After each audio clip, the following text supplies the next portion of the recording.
Cette année, la ville a voulu en fait se mettre dans les pas de Maurice Genevoix et accompagner l'hommage qui lui est rendu lors de la panthéonisation, donc le 11 novembre prochain. Et la ville a imaginé toute une série d'événements dans le cadre de cet hommage.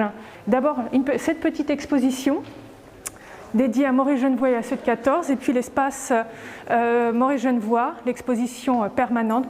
Et il a écrit 5 récits de guerre entre 1916 et 1923. Et ces 5 récits de guerre vont être réunis dans un recueil, ceux de 14, qui va être publié en 1949. Et il va dédier ce recueil, ceux de 14, à ses camarades du 106e régiment d'infanterie dans lequel il a combattu, en fidélité, par fidélité et en mémoire des morts, et réunir ceux de 14, mais ceux qui, comme lui, sont originaires de Châteauneuf-sur-Loire. C'est la ville qui a imprégné, il l'a lui-même dit, il a été ensemencé par son enfance à Châteauneuf-sur-Loire, puisque sur les 3 500 000 personnes qui ont été appelées en 1914, il y a quelques centaines de Castelneuviens, entre 1914 et 1918, à peu près 600 Castelneuviens sur les 3 000 habitants que comptait la ville, qui ont combattu. Ils ont combattu sur tous les fronts. Je vous propose en fait de commencer par une chose toute bête, ce sont des cartes postales. Vous le verrez, il y a beaucoup de cartes postales parce que c'est ce qui a été souvent gardé par les familles, c'est la correspondance, c'était essentiel.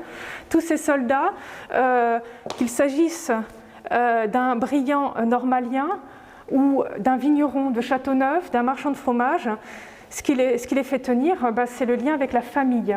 Et il faut savoir donc que les soldats de 14 vont partir avec un uniforme de 1870. Je vous propose de voir les portraits de soldats. Ce ne sont plus des caricatures, mais véritablement des portraits de soldats qui ont été réalisés par Camille Roche.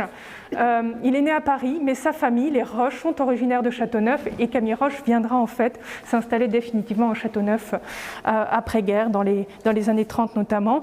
Et puis Camille Roche rajoute parfois quelques légendes assez amusantes. Par contre, ce qui ne change pas, c'est le barda, qui est toujours aussi lourd, 20-25 kg. Ici, on a un exemple fourni par un collectionneur. Donc, vous avez le havre-sac, qui est en fait l'as de carreau, qui est le sac à dos qu'il porte, et autour du sac à dos, vous avez la toile de tente, les piquets, les sardines, vous avez la gamelle, le seau d'eau contenant 1 litre d'eau, et puis un exemplaire de ce qu'on peut trouver à l'intérieur, de la lampe pliante au nécessaire à couture. Maurice Genevoix a participé à la bataille de la Marne, très sanglante, en septembre 1914. C'est anecdotique, mais pendant ces 10 jours, en février, Maurice Genevoix va vivre une des attaques les plus sanglantes. Maurice Genevoix perd progressivement les meilleurs de ses camarades. C'est quelque chose qui va profondément le toucher, le bouleverser, le miner, et c'est ce qu'il va raconter, écrire dans ses carnets de route personnels, qui vont lui servir après pour écrire son œuvre. L'affectueuse pression de Paul Dupuy va permettre en fait à Maurice Genevoix d'écrire un premier livre qui s'appelle Sous Verdun, qui sort en 1916, en pleine guerre. Et ce qu'il y relate parfois heurte la censure, et donc vous avez des passages qui vont être copieusement en fait caviardés. Il va être blessé par 3 balles, je vous l'ai dit, évacué, hospitalisé à Verdun, à Vittel, à Dijon, puis à Bourges, et il va rentrer à Châteauneuf. Donc là, vous voyez en grand, c'est le magasin Balichon, le lieu à partir duquel Maurice Genevoix va découvrir le monde. Il parle d'un monde d'odeurs, et dans ses biographies, 30 000 jours, Jeux de glace, il relate justement cette découverte émerveillée de l'enfant qu'il était. C'est là en fait où travaillait la famille Balichon et la famille de Maurice Genevoix. Vous avez un portrait de ses parents, Gabriel Genevoix, Camille Balichon. Ils se sont rencontrés, ils se sont mariés en 1889, et 1 an après est né Maurice Genevoix. Très vite, Maurice Genevoix a fait le choix de vivre de sa plume, qui est un choix difficile, dangereux. Il va même refuser un poste de bibliothécaire au Sénat, tout simplement pour être pleinement libre. C'est lui qui a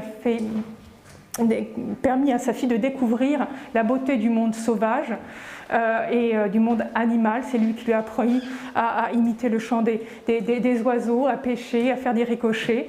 Et cet amour de la nature constitue un autre pendant en fait, de l'œuvre de Maurice Genevoix, puisqu'on a parlé beaucoup de l'écrivain de guerre, mais va être aussi et surtout reconnu pour son œuvre fortement enracinée dans le Val-de-Loire orléanais.